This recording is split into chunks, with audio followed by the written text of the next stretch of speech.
ఏపీలో కాంగ్రెస్ పార్టీ అధికారంలోకి వస్తే విభజన హామీలు ప్రత్యేక హోదా ఇస్తామన్నారు మంత్రి పొన్నం ప్రభాకర్. కాంగ్రెస్ పార్టీకి కొత్త ఓట్లు వస్తాయో వైసీపీకి టీడీపీకి ఓట్లు చీలుతాయనేది భవిష్యత్ చెప్తుందని, విభజనతో అభివృద్ధి జరగలేదని పొన్నం తెలిపారు. అయితే తిరుమలలో కుటుంబ సభ్యులతో కలిసి స్వామిని దర్శించుకున్నారు పొన్నం.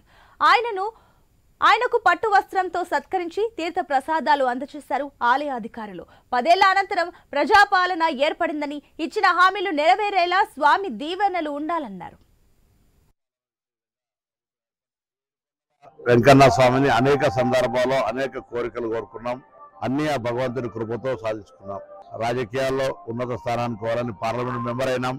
తెలంగాణ సాధించాలనుకున్నాం. ఆ భగవంతుని దయతో తెలంగాణ సాధించబడి 10 సంవత్సరాలు ప్రజలు కోరుకున్న తెలంగాణ లేకపోయినా తిరిగి ఇప్పుడు ప్రజల ఆకాంక్ష మేరకు ఆ భగవంతుని ఆశీర్వచనంతో తెలంగాణ మార్పు కోరుకొని ప్రజాపాలన ఇచ్చే విధంగా ప్రభుత్వం ఏర్పడ్డది. అందులో శాసనసభ్యుడిగా, మంత్రిగా మేము ఇచ్చినటువంటి హామీలన్నీ అమలు చేసే విధంగా ఆ భగవంతుని ఆశీర్వచనాన్ని బలాన్ని ఇవ్వని అడుగుతాను. తప్పకుండా ఇది ప్రజల యొక్క పాలన కాబట్టి ప్రజాస్వామ్యయుతంగా ముందుకు పోయేటువంటి విధంగా శక్తిని ఏమైనా భగవంతుని ప్రార్థిస్తా ఉన్నాం.